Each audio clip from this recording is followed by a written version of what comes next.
Karen Nóadóttir. Kalt í dag? Já, skítkalt. Það verður líka kalt á miðvikudaginn? Já, það segir spáin allavega.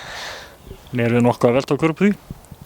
Nei, við spilum, leikurinn verður spilar hvort sem það verður kalt eða ekki, þannig að við getum ekkert pælt mikið í því. Mætið bara í kraftgalla? Já, við erum ykkur innan undir búningunum.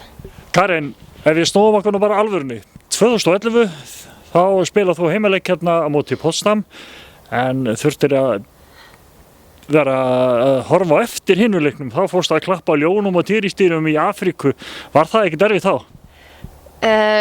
Mjög leiðilegt að missa ferðinni, sérstaklega svona eftir að þegar stelpurnar að tala um ferðina, hvað var voða gaman.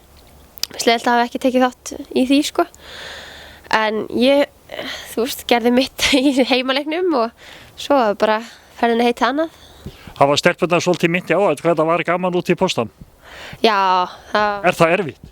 Já, mér finnst það svolítið svona súrt að hafa ekki tekið þátt í því, þó ég hafi verið að gera annað sem var mjög skemmtilegt sem að þær tóku þannig ekki þátt í.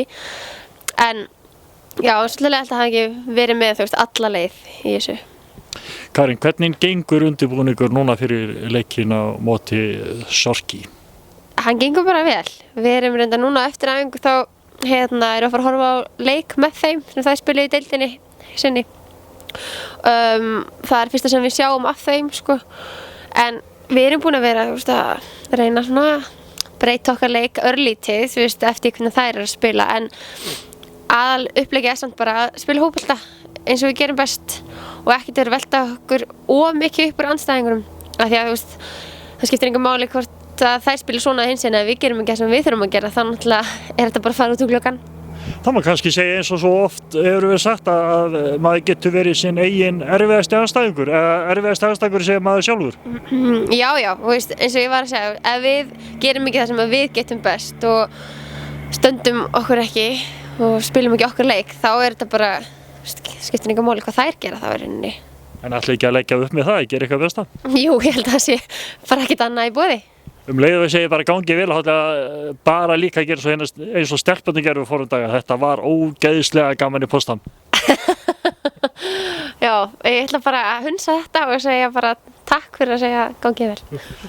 Herru, þá látum við þessu lokið að sinni og svo sjáumst við á miðvikudaginn. Frábært. Lára Einarsdóttir. Lára, ég spurði Söndru Maríu að því hvert það hafi verið erfitt og sín tíma að velja á milli þess að spila með U17-landsliðinu eða að fara til Potsdam. Hvernig upplifir það þá? Það var náttúrulega bæði mjög spennandi verkefni og ég hefði alveg viljað að fara til Potsdam. Það hefði verið mjög mikil upplifun en við veldum að fara með U17 og það, já. Þið þurfum ekkert að sjá eftir því að það kom aftur tækifæri að spila í meistaradeildinni? Já, það var bara mjög gaman að fá að upplifa þetta núna. Hvernig lestu því? Bara mjög vel. Ég held að við eigum bara mjög góða möguleika á sigri og komast á í 16. úrslitin og það bara geti ekki verið meira spennandi.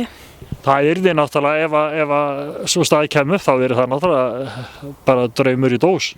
Já, og þá fáum við annað verkefni og það fáum bara lengra tímabil og fleiri leiki og það er bara gaman. Þannig að þið ætlið að spila bara eitthvað svona fram á vori? Já, við tökum enga pásu en ekkert þetta búist tímabil, það er bara keppnis alla leið. Lára, takk fyrir að gangi ykkur vel. Já, takk.